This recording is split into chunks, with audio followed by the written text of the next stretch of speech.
Good morning, Raymond. Good morning, Enimwa. Good morning. How are we doing?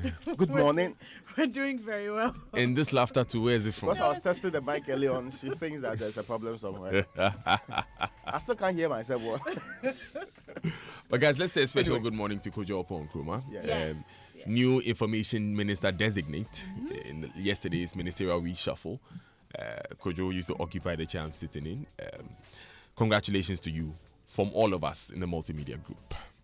Right, so let's begin with the Business and Financial Times. Raymond. And it is reporting this morning, public debt to reach 72.4% of GDP. This is according to Moody's, that international organization.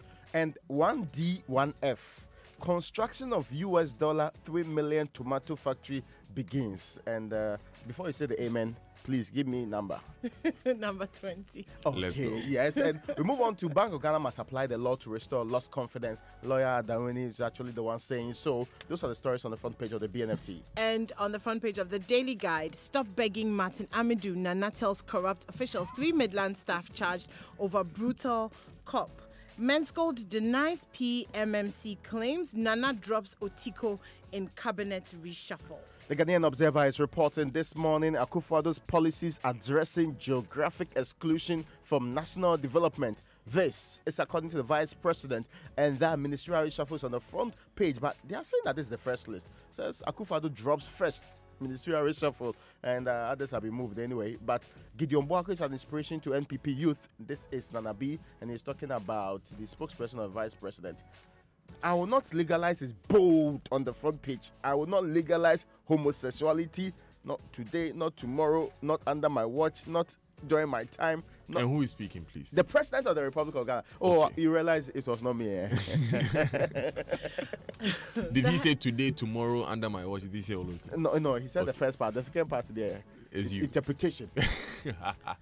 The Herald puts a different spin on the reshuffle. It says President shields family and friends in in ministerial reshuffle. Tiko Jaba thrown to Italy. The Men's Gold story trending here as well. SIC Insurance records growth again, and dark clouds hang over $500 million ECG concession. Men's Gold is also on the front page of the Daily Graphic. They said no law stops us from commodity trading and arrest and prosecute officials behind banking scandal.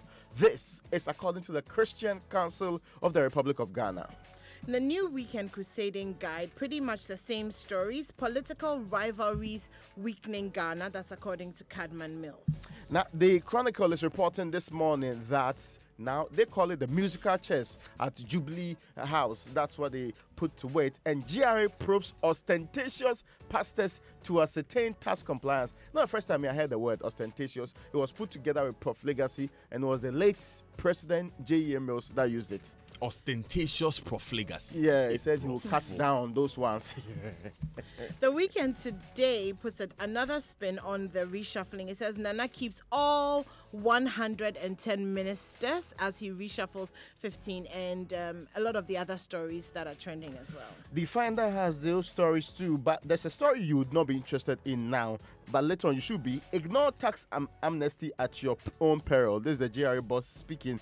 And 326 million Ghana cedi UMB cybercrime. 12 suspects have already been remanded in the, that particular incident, right? And policeman in Midland assault case granted bail, and this bail bond was 60,000 Ghana cedis. Those are the stories on the front page of the Finder. And on the Daily Statesman, depopulate prisons to facilitate rehabilitation. That's according to President Akufo-Addo. Now, let me give you Ghanaian Times. It's reporting this morning, Krobos against siting of Environment Varsity Campus at Bunso. And also on the front page are the stories about PMMC, homosexuality, and no casualties yet. But there's ECOWAS Cup currently ongoing. Black Wonders bow to Mali, and that's on the back page of the Ghanaian Times too. Well, we have Nigeria knocking out some other hopefuls. That's Haiti in this part. Yes, Raymond, people may want to know, no casualties yet where?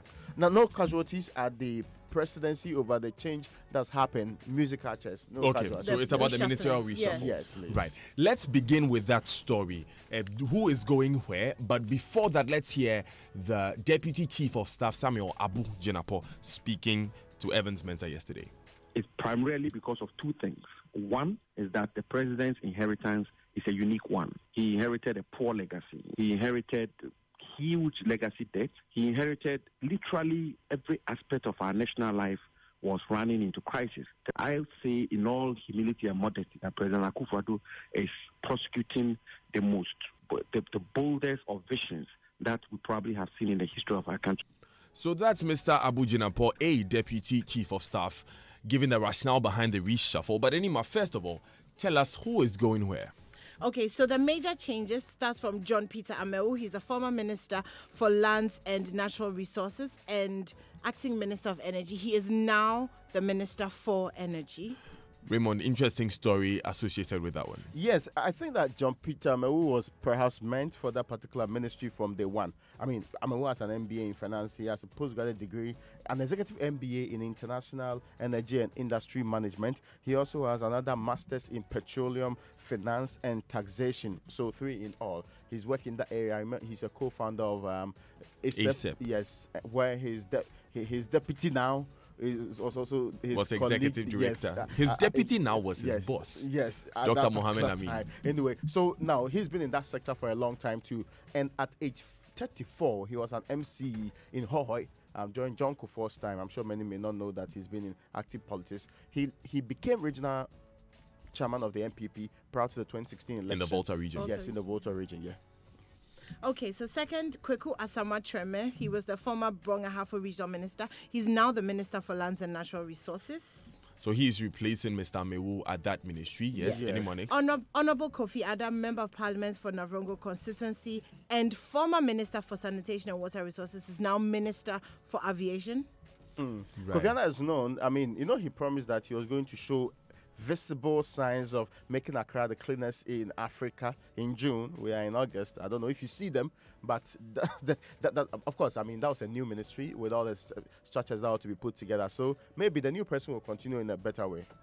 Okay, and then Cecilia Abna-Dapa, who's a former Minister for Aviation, is now Minister for Sanitation and Water Resources. So that's a straight swap there. Yeah. Yes. Dr. Mustafa Abdul Hamid, who's a former Minister for Information, is now the Minister for Inner City and Zongo Development. Even though he doesn't see it as a demotion, really. He sees it as a higher calling. I get the point. Yes. But see, to be clear, he taught Islamic studies at, UCC for some time. His PhD is on gender reforms related to Islam and all of that. So as for the area, he knows the area. Just that, being spokesperson and Danko Akufo-Addo and all of the periods. Do you remember that when he was first interviewed, after he was appointed, he said he expected to have been given a different position and not information ministry? Well, we don't know what he had in mind at the time, but he has spoken well. Yes. He says that really this is something that he sees as a higher calling. Yes, but indeed. His deputy is now the substantive minister. Yes, so Honorable Kojo Oppong-Nkrumah, who's a member of Parliament for Ofuase constituency, former deputy for Ofuase Ayorebi. Yes, former deputy minister for information, is now substantive minister for information designate. So that depends on how the vetting goes, pretty much. Those are really the major changes. And then obviously, Otiko Afisa-Jaba, former minister for gender, children and social protection, is now ambassador designate to Italy. Interesting one there, Raymond. I mean, they are political ambassadors. They call them political, or what they call non-career diplomats. But for a woman of temperament, a woman of engagement, you remember the Bugri Nabu thing? Remember her comments about the 4-year-old saying that she's no police? And I mean, that's the suggestion that she put out there. You mean the 4-year-old who was sexually abused? Very good. When her ministry was being called on to take yeah. action, she said that she's not She did the a press police. conference. I mean, at a press conference, in response to this matter, that was her bold proclamation. Later on, ordered people down there to go deal with the matter.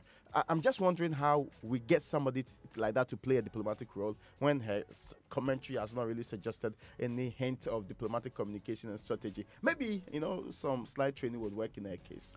Her vetting was also very interesting. Her vetting was also very interesting. When she was asked to retract her statements because it may be offended, she said, "Who have I offended?" Yeah, I remember that. He said the former president is the brother. I can tell my brother in the face that he may be. She used some colorful They grew up expression. together, yes, so I for him. remember that. But yeah. anyway, let's wrap up this one by hearing Mr. Kojo Oppong-Nkrumah, new minister designate for information. during the transition from the previous administration to this administration. The Honorable Mustafa Abdul Hamid was the first spokesperson for the transition, but it was just around the time he was completing his PhD, and he had to go back to Cape Coast University to complete his work.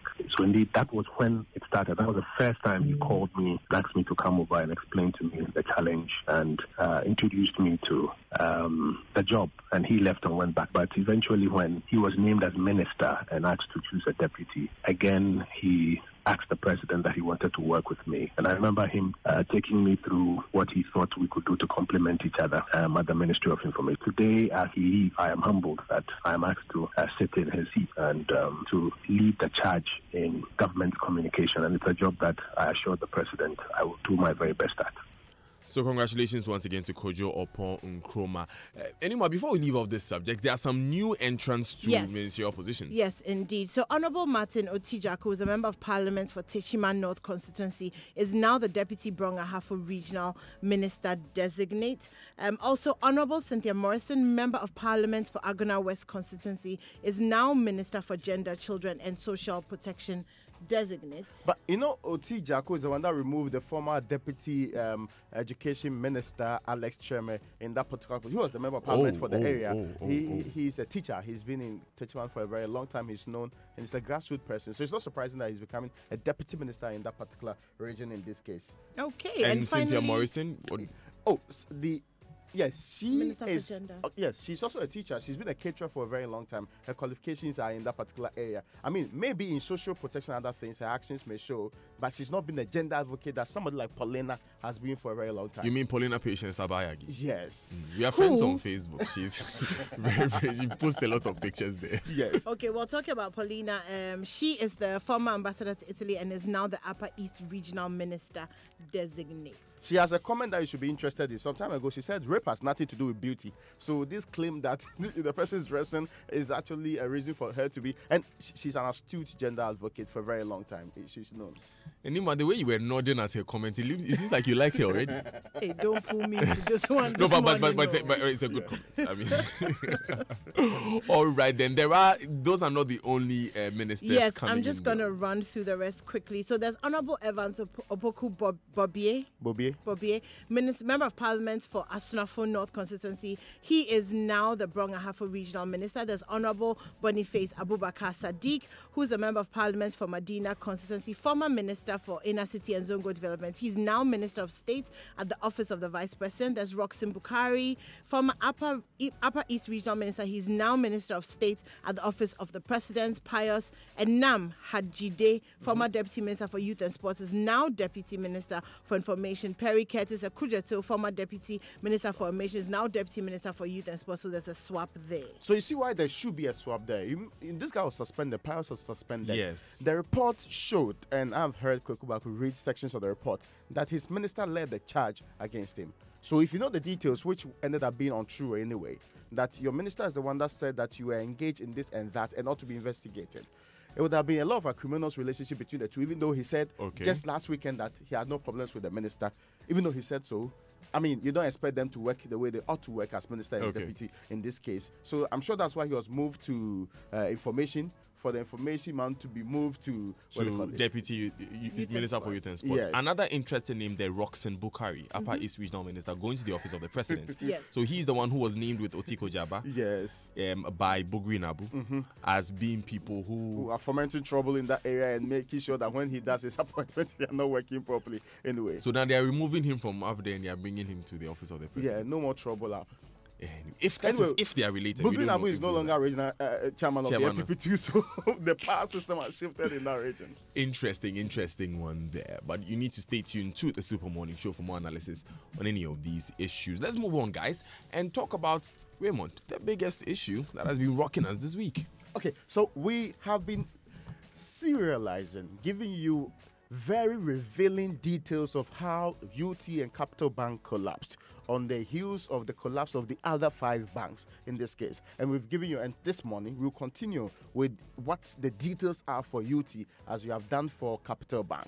But already, yesterday, you made a clarion call on civil society groupings who have been vociferous in times past to come up and let their stance be known. The Christian Council is speaking, The General Secretary of the Christian Council says that all those found culpable after thorough investigation by the Bank of Ghana and the State Security should immediately be punished by taking them through prosecution to send a signal to the rest of us in this country that you can't, because you are privileged position, do whatever you want, mess up with the money. And they made a very important point about the amount of money involved, almost 8 billion in this case, and what it can do for the state. They believe that it could solve all our social intervention problems, which some of them they think are not in the proper state, or are not functioning the way they ought to function. So this is the call from the Christian Council, and they said it to the face of the president when he was there at the EP Church program over the weekend. So really, that is the call from them. And one group spoken, since they told us that they were going to review the American deal, the U.S.-Ghana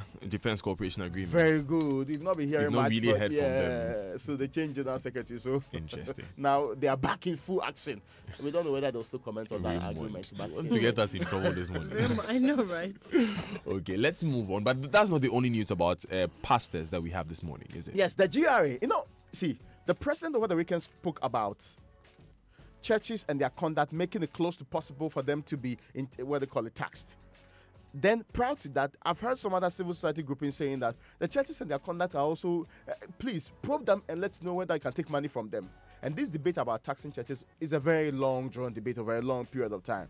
Now, the GRA boss, Emmanuel Kofinti, is saying that, well, if you can help us identify, and we need to identify first of all, because we can't just tax people. We need to know that their activities in the churches are business oriented. So it's the businesses within the church we want to tax. But the story is suggesting, and this story is on the Chronicle, that it is easy to identify. For example, what's the name of the other things? If a church sets up a school. Yes, that's different. We're talking about the sale of anointing oil. If it's on the market sold at 8 cedi and it's being sold in the church at 50 cedi, that is clerical business of a sort that you can easily interrogate.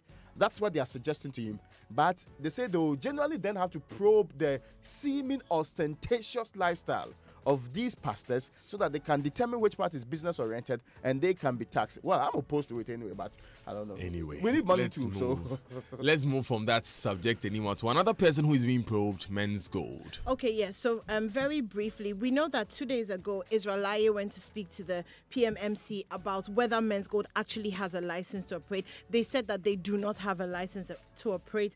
But the lawyer for Men's Gold has been speaking, and he says, I find his statements to be a bit anyway, but I'll tell you what he said. He said that they had a license from 2014 to 2015, which was renewed 2015 to 2016. But after 2016, with PMMC becoming an independent assayer, they don't need a license from them anymore. Therefore, they have not applied for a license.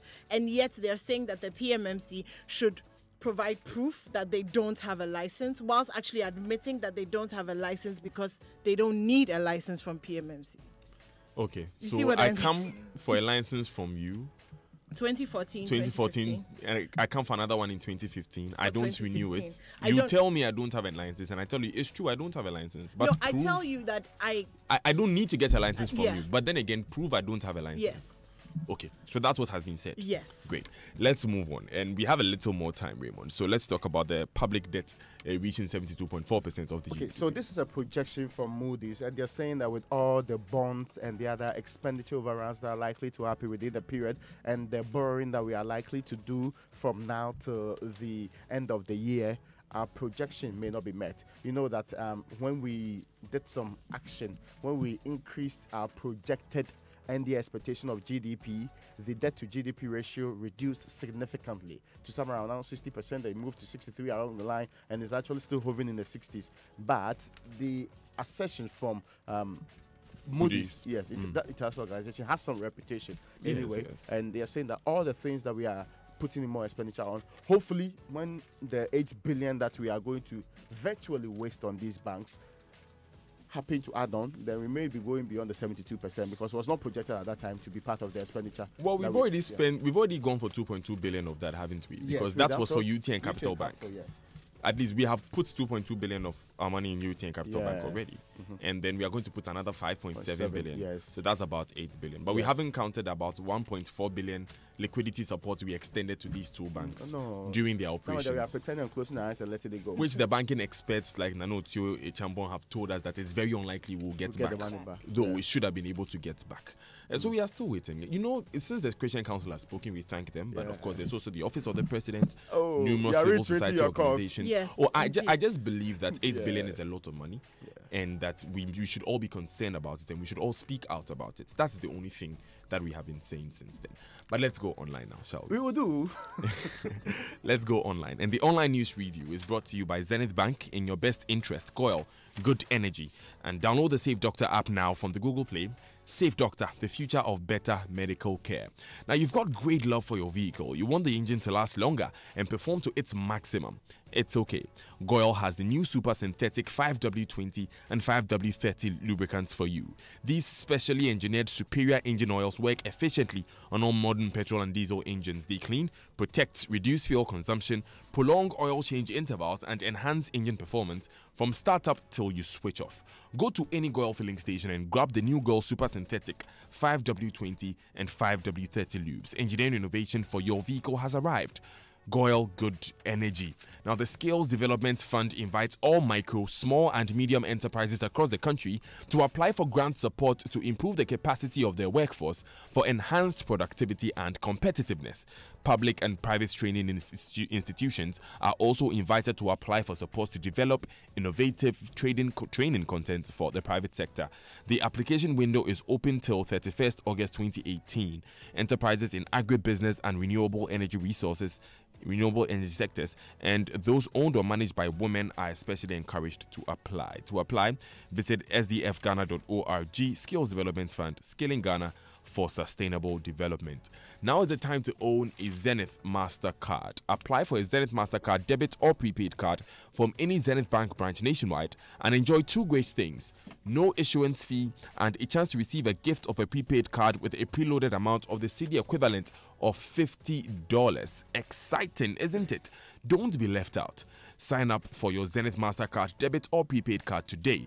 Offer is available to account and non-account holders. Terms and conditions apply. Zenith Bank, in your best interests. MyJoyOnline.com says reports about Ato Essien factually inaccurate. Lawyers for Mr. Ato Essien are speaking there. Mr. Ato Essien's lawyers, William Ato Essien's lawyers, have released a statement. We'll be reading it on the show. Men's Gold tells PMMC to stay off after telling BOG to shut up. Interesting way of putting the headline there. Begging Amidu is fruitless. Ekufado vows to complete 2,000 capacity prison. Interesting that he will say that begging Amidu is fruitless and I will complete the 2,000 capacity prison. So. He's being good. He wants them, if you are primarily prosecuted, to sleep in a wonderful place. Yes, indeed. Churches already pay taxes. Oponi Frimpong demands GRA clarity on plans to tax churches. That's on that story when you reviewed there. FDA begins projects to boost nutrition of street foods. Other online stories. BBC says U.S. migrants. Judge orders a deportation plane turnaround. A federal judge has ordered a mother and her daughter to be flown back to the United States after learning they had been deported mid-appeal. Melania Trump's Slovenian parents become U.S. citizens. While some are being deported by Mr. Trump's policies, his mother-in-law has become, his parents-in-law have become U.S. citizens in a private ceremony. Can you imagine if something like this happened in Ghana? The meal that will be made out of it. After we set up the committee too. France floods, 1,600 evacuated, German missing at campsite. That's not good news at all. 1,600 evacuated, but a German is missing at the campsite. And from UPI, in Philippines, passengers on a leaky train use umbrellas to deflect the rain. You want to Google that and find the pictures of that interesting site there. But let's make way for the BBC News at 7 coming up after this. This is the Super Morning Show. This was Kwame's life before Interplast In Green Irrigation System.